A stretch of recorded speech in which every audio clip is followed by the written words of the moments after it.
इस वीडियो के पुण्यार्जक है श्री श्री 1008 पार्श्वनाथ दिगंबर जैन मंदिर समिति, बचैया, तहसील भौरीबंद, जिला कटनी।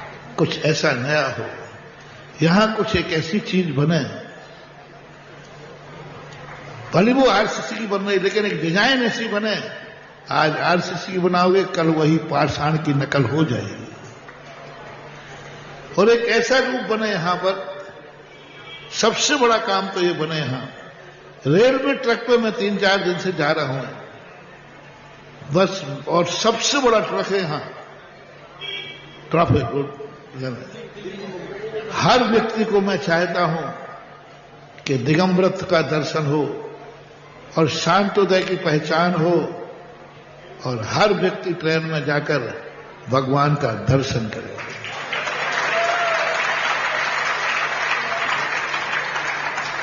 तीस फुट ऊपर जाकर के, 30 से बल्कि 40 फुट जाकर के, 30 से 40 के बीच में इंजीनियर करेंगे उन्होंने, 30 से 40 फुट जाकर के 21 फुट की खड़गासन मूर्ति और 31 फुट, दो वायदा रखता हूं, 21 से 31 के बीच की खड़गासन मूर्ति खड़ी हो, एक नहीं 4। भारत में चतुर्मुखी 21 से 31 फुट की मूर्ति दुनिया में कहीं नहीं, और वो भी 30 से 40 फुट ऊंची बैठेगी। तो ललितपुर से दर्शन नहीं हो जाओ, गुफा के ऊपर से कह रहे मंदिर जाएगा 30 फुट, तो ये जा ही रहा है अभी। इसके ऊपर नीचे रहेंगे आदिनाथ भगवान, कौन से, जो अपने आ गए। ये मंदिर रहेगा नीचे, यानी गुफा मंदिर मान लो आप, शांतिनाथ भगवान, शांतिनाथ भगवान ये तो यही रहेंगे। अब इनके सिर के ऊपर एक छत होगी, उसके ऊपर जाकर के फिर 10 से 15 फुट का एक चबूतरा बनेगा, उसके ऊपर जाकर के 21-31 फुट के 4 भगवान खड़े होंगे। एक भगवान बैठा देते तो नहीं, क्योंकि रेलवे ट्रैक उस तरफ है, भगवान का मुंह इधर जाएगा, तो वो दर्शन वो रूप नहीं बन पाएगा जो बनना चाहिए। और चतुर्मुखी भगवान जब बैठेंगे, उसका एक आनंद। भारत में कभी 40 फुट ऊंचे नीचे मंदिर हो, नीचे भगवान हो, उसके ऊपर चतुर्मुखी भगवान इतने बड़े बैठे हो, खड़गासन बैठे हो, और वो भगवान चारों तरफ से दिखेंगे, और उनके चारों भगवानों के बीच में एक ऐसा वृक्ष निकलेगा जो चारों पर ऊपर जाकर के वृक्ष बन जाएगा, और वो छाया में चारों भगवान होंगे।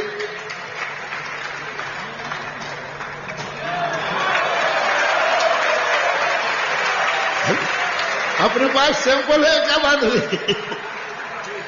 ये डंडा बीच में चला गया और ये क्या बन गया? हाँ, ऊपर जगह के बाद वो चतुर्मुखी बैठे पद्मासन है। अब उन मूर्तियों को लोग छत में, महाराज जी भगवान का चेहरा ही नहीं दिखता। मैंने कहा हम इतना बड़ा चेहरा बनाएंगे, कितना बड़ा चेहरा होगा कि ऐसे भगवान ऊपर बैठेंगे, और सारा जगत दुनिया में देखेगा उस मंदिर को। जो भी यात्री मुंबई कलकत्ता जाएगा, वो एक ही बात कहेगा, पहले से टिकट लेते समय कहेगा, ललितपुर के बाद ध्यान रखना बीच में। वो पहले से कह के बैठेगा कि भाई ललितपुर पे ध्यान रखना, वहां थोड़ी दूर बाद सो मत जाना, साक्षात जिनेन्द्र देव के दर्शन होंगे, गोमते बाहुबली जैसे दूर से दिखेंगे। हाँ, इधर से आया, इधर से आया, दोनों तरफ का मैंने एंगल ले लिया है सब। मैं 2-3 दिन थोड़ा प्रोचन में इसी में लेट हो जाता हूँ, भैया ध्यान रखना, थोड़ा हो जाता, घूमता घूमता रहता हूँ। रात में तो घूम नहीं सकता, दिन में ही है, सुबह का टाइम। तो एक ऐसा अच्छा बढ़िया निर्णय हुआ, 4 मूर्ति बैठेंगे। अब इतना बड़ा काम होगा,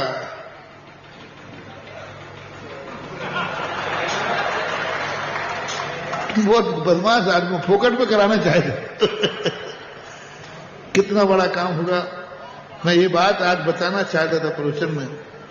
एक अपने लिए मंदिर बनाना पुण्य का काम नहीं है, क्योंकि तुम समर्थ हो। तीर्थ पर मंदिर बनाने में पुण्य ज्यादा क्यों है? क्योंकि तीर्थ पर बनाने वाला सेठ उन सारे जगत के गरीबों असमर्थों को मंदिर बना देता है जो स्वयं मंदिर नहीं बना सकते, उन्हें मंदिर बना देता है। निजी चैत्यालय बनाने का, देवता कभी भी इतने बड़े मंदिर होते देवताओं को, देवता कभी दान नहीं कर सकते, तो उनका मंदिर उनके लिए है। लेकिन भारत में जो झारखंड में मंदिर बनता है, मंदिर बनाता है एक और लाभ लेते हैं, लाभ लेते सारी दुनिया। बस यही भूमिका थी मेरी कि तुम कुछ ऐसा करो जो असमर्थों के काम आए, ऐसा करो जो पुण्यहीन के काम आए, जो मंदिर नहीं बना सके और मंदिर में पूजा करा दो उसको। बस जो स्वयं तो मंदिर बना नहीं सकता, लेकिन मंदिर तुमने बनाया है और पूजा सब कर रहे हो। कल का और आज के प्रवचन की भूमिका यही थी। असमर्थों के लिए तुमने क्या किया, तुमने अपने जीवन में क्या किया है? मंदिर, तीर्थ पर मंदिर बनाओगे तुम और सारा जगत दर्शन करेगा। कोई यहां से शिखर जी की यात्रा पे जा रहा है, भूखा बैठा था, दूर से भगवान का दर्शन हो गया, उसने रोटी खा ली, लो तुम्हारे रुपया वसूल हो गए। बहुत बड़ी चीज इसको बनने की स्थिति में। तो इस बार बनने हो सके इसका एक ही व्यक्ति आ जाए चारों मूर्तियों का, उसके सामने पूरे मंदिर की छत होगी जहां बैठ करके लोग पूजा करेंगे, खुली छत होगी पर, और भगवान का दर्शन तो दूर से हो गई, और ऊपर वृक्ष मैंने बता ही दिया।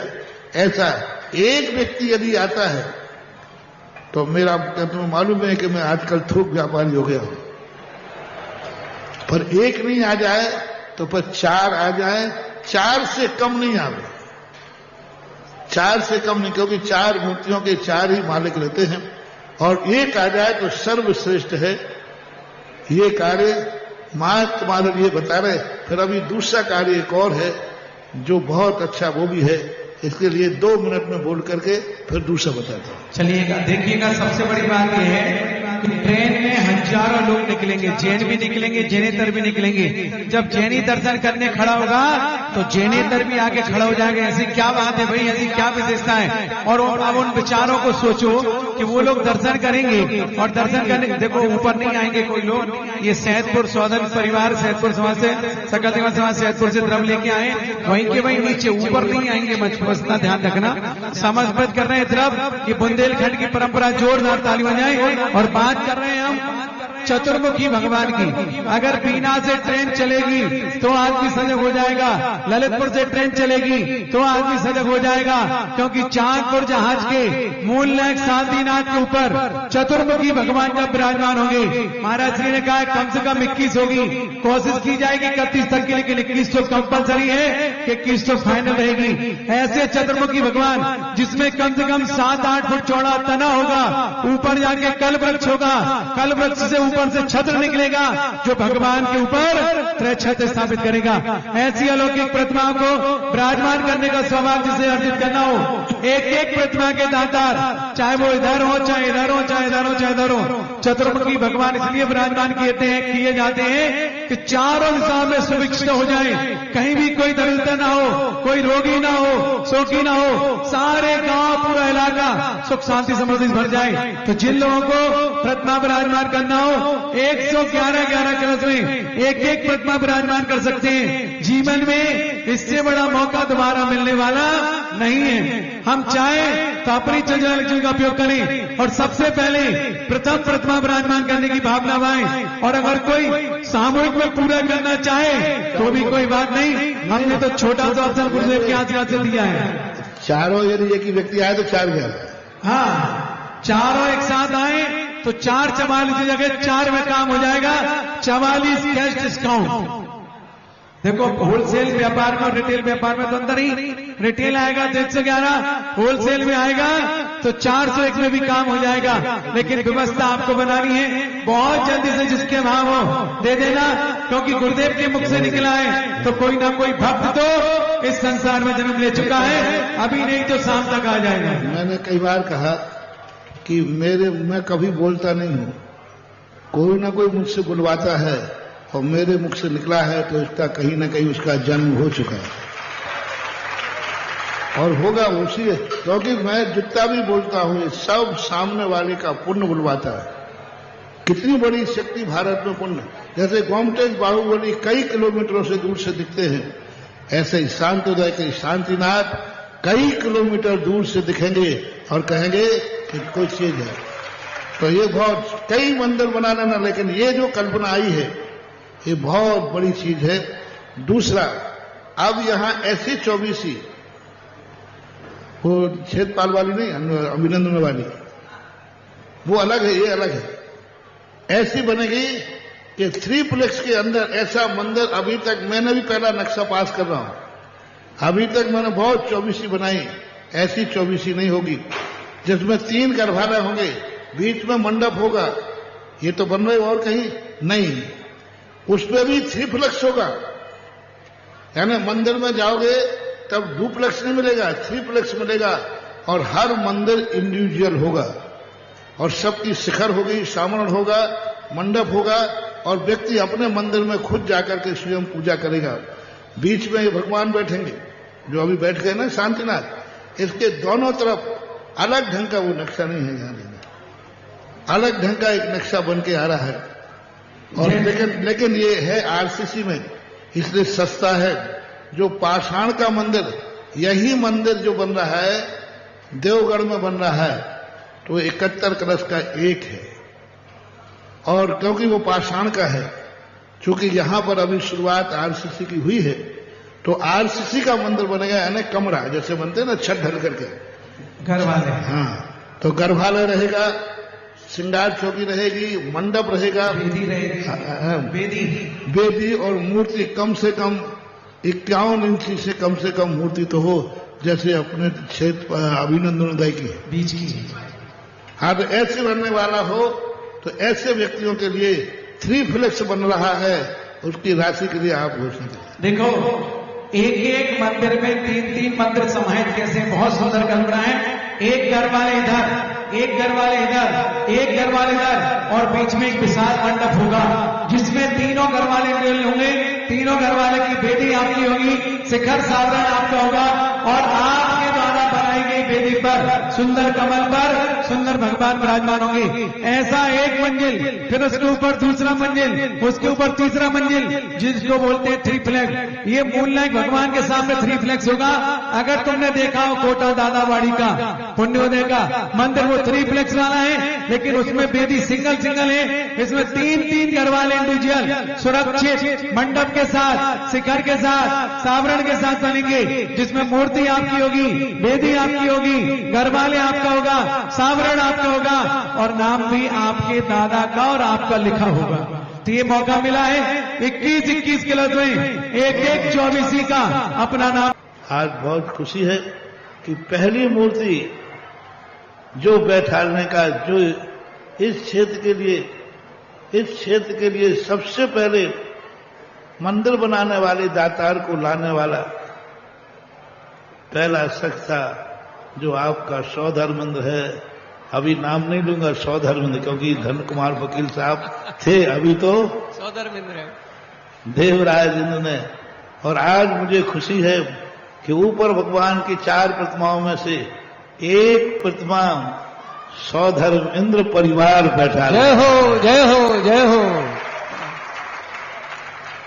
ऊपर आज दीक्षा देने भगवान को गए और वहीं देख करके जब विहंगम दृश्य देखा, तब वहीं पर भाव आया और उनका, बोलो महाराज जी जैसा आपका आशीर्वाद है, तो ये बहुत अच्छा है।